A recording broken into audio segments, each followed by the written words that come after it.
बिस्मिल्लाहिर्रहमानिर्रहीम, अस्सलाम वालेकुम। सहाफी पेंसिल के साथ मैं हूं जुल्करनैन शेख। पाकिस्तान की क्रिकेट टीम को मुबारक हो। 8 सालों बाद उन्होंने इंग्लैंड को टेस्ट सीरीज में हराया और तकरीबन 4 सालों बाद होम ग्राउंड पर कोई टेस्ट सीरीज जीती है। जी हां, इस सब कामयाबी, इस सब जीत की वजह सिर्फ एक शख्स मेरी तरफ से माना जाना चाहिए, वो है आकिब जावेद। बिलाशुबा साजिद ने और नोमान अली और साजिद खान की जो बॉलिंग है, उन्होंने यह भी साबित किया कि पाकिस्तान की सिलेक्शन के अंदर, पाकिस्तान की क्रिकेट की टीम की सिलेक्शन के मयार के अंदर और हमारे सिलेक्टर्स किस हद तक डंडियां मार रहे थे। यह वही टीम है पाकिस्तान की क्रिकेट टीम जिसको बांग्लादेश की टीम ने पाकिस्तान के अंदर आकर इसी रावलपिंडी ग्राउंड में, जहां पर हम तीसरा टेस्ट मैच जीते हैं, क्लीन स्वीप 2 टेस्ट मैच हराए और दुनिया क्रिकेट देखती रह गई। हम सब लोग देख रहे थे कि बांग्लादेश की टीम कितनी आसानी से पाकिस्तानी टीम को शिकस्त देकर यहां से गई थी।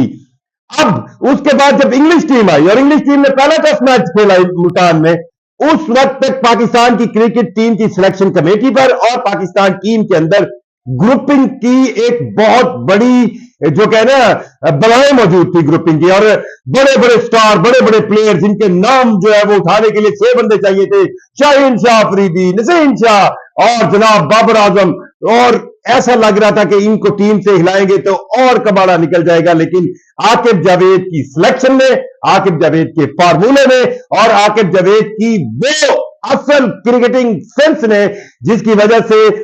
किसी भी टीम को टेस्ट मैच में हराया जा सकता है, वो कामयाब हुई, काम आई और आज पाकिस्तान की टीम ये टेस्ट सीरीज जीती। आकिब जावेद का क्या फार्मूला, आज हम उसमें बात करेंगे और किस तरह उसके फार्मूले पर अमल करने के लिए नोमान अली और साजिद खान की जरूरत थी। जिस तरह कोई फार्मूला बनाया जाता है, मिसाल के तौर पर अगर यह कहा जाए कि किसी टेस्ट मैच को जीतने की जो बेसिक है वो क्या होगी और उस बेसिक तक पहुंचा कैसे जाए, तो वो 2 इंग्रेडिएंट्स है। एक, सबसे पहले तो आपको पता होना चाहिए ना कि रास्ता है क्या, और दूसरा उस रास्ते तक पहुंचने का तरीका क्या होगा। दुनिया क्रिकेट के अंदर टेस्ट क्रिकेट को सबसे असल और ओरिजिनल और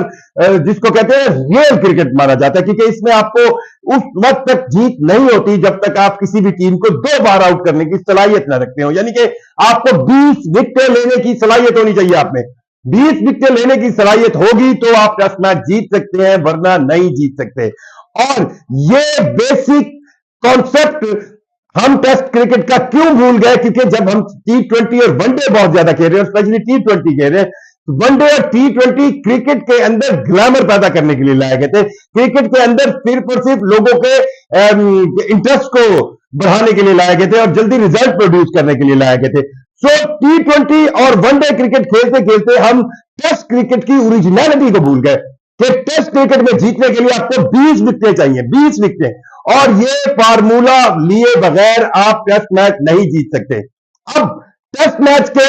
2 अंदाज हैं, 2 रुख हैं, 2 तरीके हो सकते हैं। या तो टेस्ट मैच आप अपने होम ग्राउंड पे खेल रहे हैं, या टेस्ट मैच आप अवे खेल रहे हैं, किसी और मुल्क के होम ग्राउंड में खेल रहे हैं। सो क्रिकेट के अंदर इस होम ग्राउंड एडवांटेज को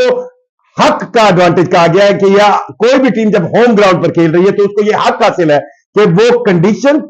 पिच, मयार और अपने सर्कमस्टांसिस को देखते हुए चीजों को सिलेक्ट करें और बदकिस्मती की इंतहा चेक करें कि हम जो पिछली टेस्ट सीरीज बांग्लादेश से आ रहे हैं और अपना पहला टेस्ट मैच इंग्लैंड से आ रहे हैं, हम ये भी भूल गए हमारी होम ग्राउंड कंडीशन को क्या होना चाहिए और ये जो गोरी टीमें हैं, जो गोरे हैं, वो क्या चीज मुश्किल से खेल सकते हैं। हम सब जब बचपन से क्रिकेट देख रहे हैं तो हमें यह पता है कि गोरा स्पिन बॉलिंग को बहुत मुश्किल से खेलता है। गोरा स्पिन बॉलिंग को खेलते हुए 6 बार सोचता है कि ये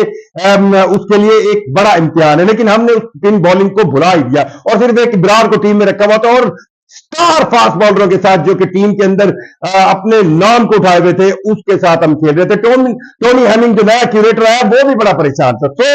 जब इंतहा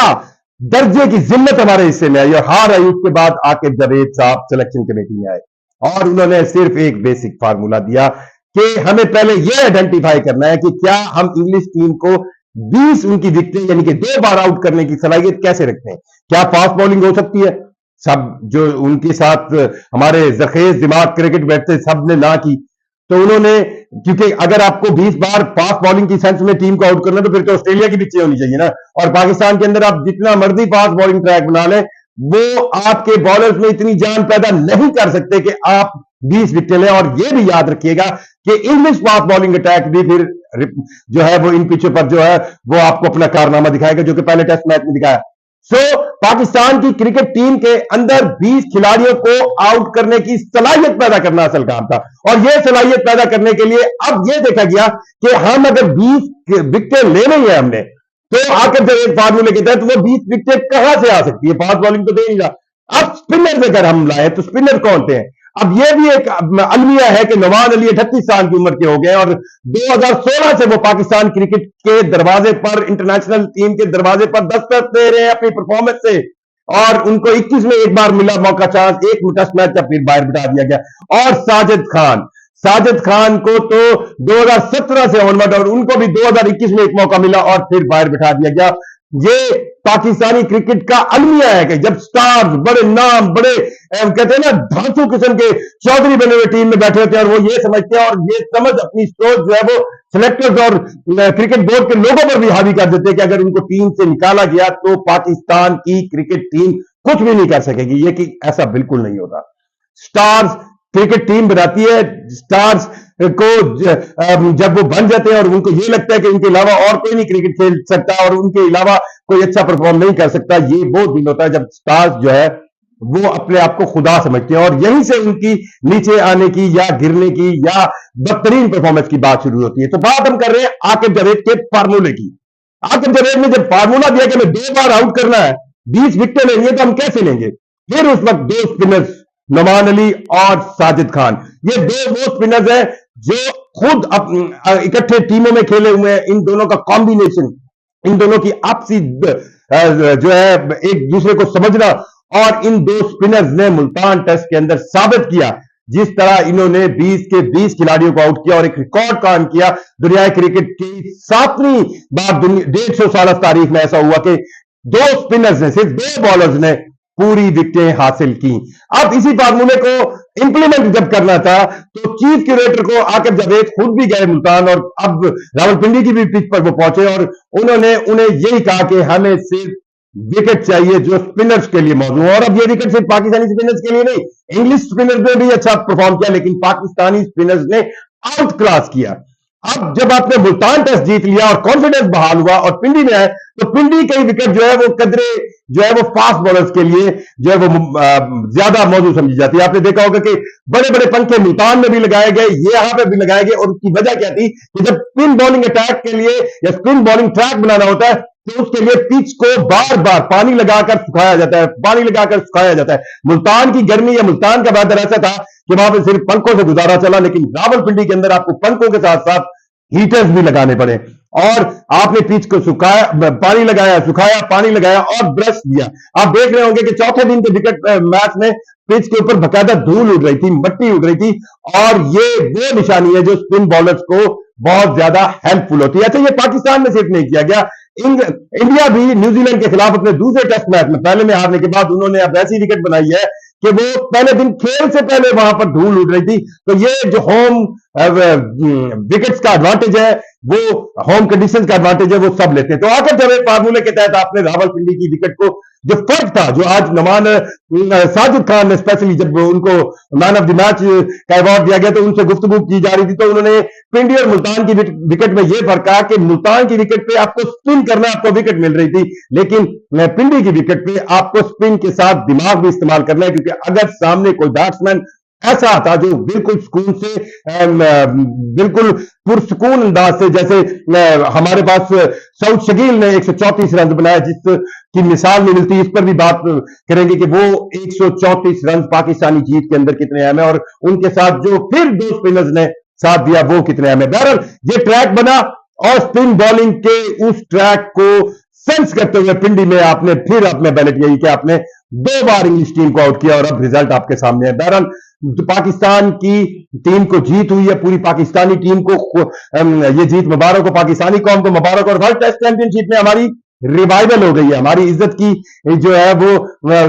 रिवाइवल हो गई है, और अब हम फिर से वर्ल्ड टेस्ट चैंपियनशिप में स्कोर बोर्ड पर कहीं ना कहीं शक्ल दिखाने के काबिल हुए हैं। पिंडी टेस्ट के अंदर आप देखें 20 में से 19 विकेटें जो है वो नुमान की और साजिद की है, और जो सबसे अहम चीज है वो पाकिस्तान टीम की फर्स्ट इनिंग्स है, जिसके अंदर आप देखें एक दफा फिर पाकिस्तानी बैटिंग जो है वो लड़खड़ा गई थी, और 267 रन जब इंग्लैंड ने पहली इनिंग्स में बनाए तो उसके जवाब में लग नहीं रहा था कि हम 267 भी टच करेंगे, बल्कि इंग्लिश टीम लीड ले लेगी। और अगर इंग्लिश टीम लीड ले रही थी तो इस टेस्ट के रिजल्ट उल्टे भी हो सकते थे। लेकिन जिस तरह आकर साउथ शकील ने बैटिंग की, 134 रन बनाए, और ओरिजिनल टेस्ट बैटिंग, क्योंकि उन्होंने 70 रन जो है वो सिंगल डबल करके बनाए, और क्रिकेट की बैटिंग की, टेस्ट क्रिकेट की बैटिंग में इसको सबसे उम्दा अंदाज माना जाता है। क्योंकि टेस्ट में भी आजकल ये बड़ा रिवाज आया हुआ है कि आप अगर सेटल हो गया तो आप बाउंड्रीज के साथ खेलते हैं, ज्यादा भागते नहीं है। और जो साउथ शकील है उसने वो इंग्लिश कैप्टन स्टोक्स का सारा प्लान जो है वो मलिया मेड किया, और उनकी सेंचुरी, और फिर उनके साथ दूसरे एंड पर पहले नुमान अली जो है उन्होंने जो है 43 रन बनाए, और फिर साजिद खान ने जो 48 रन तेज तरीन स्कोर किए। तो आप इस काबिल हुए कि आपने ना सिर्फ इंग्लिश टीम की पहली इनिंग्स के रिकॉर्ड स्कोर को बराबर किया, बल्कि आप लीड के साथ आए, और उसी लीड को लेकर जब इंग्लिश टीम दोबारा मैदान में उतरी तो फिर कॉन्फिडेंस लेवल कुछ और था। यहां पाकिस्तान टेस्ट टीम की टेस्ट सीरीज की जीत में एक चीज मैं और भी जो है कप्तान शान मसूद की अप्रिशिएट करना चाहूंगा, जो उन्होंने इस टेस्ट मैच का एंड जो है वो कप्तानी अंदाज में किया। जी हाँ, 14 पे जब हमारी एक विकेट साइम अयूब साहब जो है वो आउट हो गए, तो उसके बाद जब शान मसूद आए तो उन्होंने लीड को की 5 बॉलें खेली, 5 बॉलों में से उन्होंने 4 पर चौके लगाए, 5वीं पे सिंगल लिया, और फिर छठी बॉल जो अगले ओवर की पहली बॉल थी उस पर चौका लगाकर 36 रन का हदफ जो है वो बिल्कुल तीसरे ओवर में पूरा कर दिया, और एक कप्तान के अंदाज में, एक फातिहाना अंदाज में उन्होंने इस मैच को फिनिश किया। तो आकिब जावेद का फार्मूला 20 विकेटें कैसी लेनी है और हमारी स्ट्रेंथ क्या है, वो कामयाब हुआ। अल्लाह करे हम आकिब जावेद के इस फार्मूले को और आकिब जावेद से इसी तरह मुस्तफीद होते रहे, और पाकिस्तान की क्रिकेट में ज्यादा कामयाबियां हैं। क्योंकि ऑस्ट्रेलिया के लिए अब हमें टीम अनाउंस होनी है, उसके वक्त भी आकिब जावेद की सिलेक्शन बहुत अहम होगी, और देखना यह है कि क्या आकिब जावेद पाकिस्तानी टीम की सिलेक्शन के अंदर एक बार फिर ये जो बड़े बड़े नाम है जो ग्रुपिंग कर रहे हैं इनको ड्रॉप करके एक अच्छी ऐसी टीम बनाए जो ऑस्ट्रेलिया की कंडीशंस के मुताबिक खेले, जो ऑस्ट्रेलिया की कंडीशंस के मुताबिक ज्यादा अच्छा परफॉर्म करे, और पाकिस्तान को अच्छी खबरें लाए। तो आकिब जावेद साहब,